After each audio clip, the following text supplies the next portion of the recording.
Good afternoon, everyone. My name is Kamadun Abdulkarim Adebayo, Department of Agricultural Economics, representing Group SWIFT. So our topic is giving Nigeria's reliance on oil exports for GDP growth and the US recent tariff policy under the Trump administration, which temporarily lowered duties on most trading partners but maintained pressure on others. Should Nigeria prioritize diversifying its economy to reduce dependence on oil exports to the US markets? Argue for or against, considering the impact of the US tariffs on Nigeria's GDP and the challenges of measuring informal sector contributions in Nigeria's economy. I'm arguing for because yes, Nigeria must prioritize diversifying its economy because first of all, oil is volatile. Global prices can rise and crash, and when they crash, Nigeria's GDP is going to suffer. Tying our economic stability to oil is like building on quicksand. Another reason is that US tariffs policy are unpredictable. Under Trump, some countries got relief, others didn't. Nigeria may not be a direct target, but any pressure on global oil demand directly affects Nigeria. Another reason is that the United States isn't even our biggest oil buyer anymore. So why are we going to center our economy on the markets that can shift anytime? And fourth is that the informal sector is massive. Millions of Nigerians earn and spend outside formal record. If we invest in agriculture, tech, and manufacturing, sectors where everyday Nigerians thrive, GDP numbers will grow and real impacts will be felt, even without the impact of oil. In short, depending on oil and uncertain US trade policy, poor informal sector capture, fragile economy, diversify is the best option, or we are going to be vulnerable to market shift. Thank you. Continue from where you stop. For economic stability, diversification creates multiple revenue streams, questioning us from oil price shocks and external policy whims.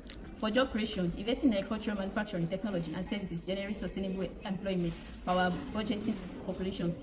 For true GDP reflection, by formalizing and supporting the informal sector, we gain a more accurate and robust understanding of our economic output, leading to smaller policy decisions. For long-term residency, relying on oil has historically led to a resource cost. Diversification builds a sustainable, equitable, and resilient economy capable of weathering future global challenges. Thank you. I'll be making some key points from where my colleagues stop. So, number one, heavy dependence on oil. Nigeria economy largely relies on oil export for GDP and foreign earnings. Number two, US tariffs. US tariffs can change anytime, affecting Nigeria's oil exports and revenue stability. Number three, global oil price. Oil prices are unstable and affect Nigeria GDP growth. Number four, weak measurement of informal sector. Much of Nigeria economy, e.g. small businesses, farming, is formal and not captured in GDP. Number five, need for economic stability. Diversifying into agriculture, manufacturing, and services can protect Nigeria from oil shocks and global trade issues. So, in conclusion, Nigeria should prioritize economic diversification to reduce its vulnerability to oil market shocks and trade policy change like US tariffs. That is, this will also help improve data accuracy and better reflect the real economy. Thank you. Diversification is more imperative more than ever now. So my first point would be global trend, demand, agility. Countries are repositioning away from fossil fuels. Nigeria must not be left behind. So the second point is investing in agricultural tech, service and manufacturing will create jobs, stabilize forex, and strengthen reliance against external shocks. My second point is diversification is not just an option, it is a survival strategy. Under that, we have waiting for oil prices to rebound or favorable tariffs is a gamble Nigeria can no longer afford.